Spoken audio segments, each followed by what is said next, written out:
अगर हम income tax को ना भी देखें तो भी देश में जितनी भी अर्बन लोकल बॉडीज़ हैं, यानी कि अगर महाराष्ट्र के अंदर अर्बन बॉडीज़ को हम देखें तो वहाँ महाराष्ट्र में जो बड़े बड़े शहर हैं उसके अंदर अर्बन बॉडीज़ हैं, जैसे बॉम्बे हो गया, पुणे हो गया, नागपुर हो गया।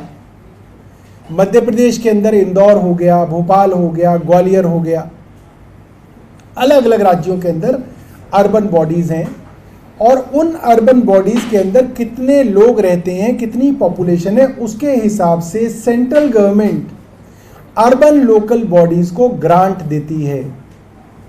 मैं इनकम टैक्स की बात नहीं कर रहा, मैं सिर्फ वो हक मांग रहा हूं जो एमसीडी को अर्बन लोकल बॉडी होने के नाते केंद्र सरकार को देना चाहिए।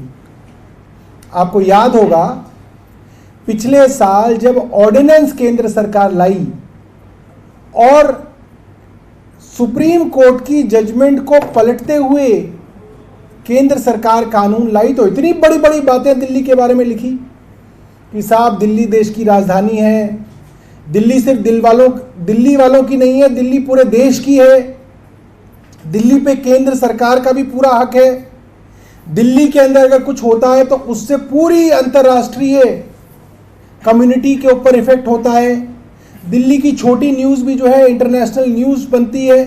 इतनी बड़ी बड़ी बातें लिखी केंद्र सरकार ने दिल्ली के बारे में, क्यों? कि दिल्ली के अंदर किस तरह से टांग फंसा दी जाए।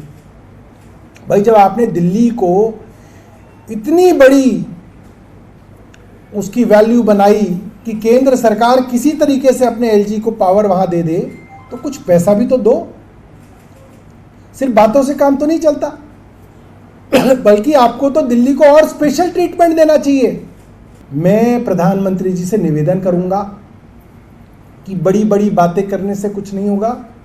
आप कृपया करके दिल्ली की एमसीडी को ये ग्रांट दें ताकि दिल्ली के अंदर जो एमसीडी को इंफ्रास्ट्रक्चर डेवलपमेंट करना है, खास तौर पे सड़कें और ड्रेन्स का इंफ्रास्ट्रक्चर जो हमें डेवलप करना है, जिसके बारे में काफ़ी चर्चा हो रही है, तो हो ऐसा कि केंद्र सरकार ये पैसा जो है दिल्ली को दे। मैं भी निर्मला सीतारमण जी को एक पत्र लिखूंगा और मैं उनसे ये दरख्वास्त करूंगा कि ये पैसा जो है दिल्ली की एमसीडी को देने का वो कष्ट करें।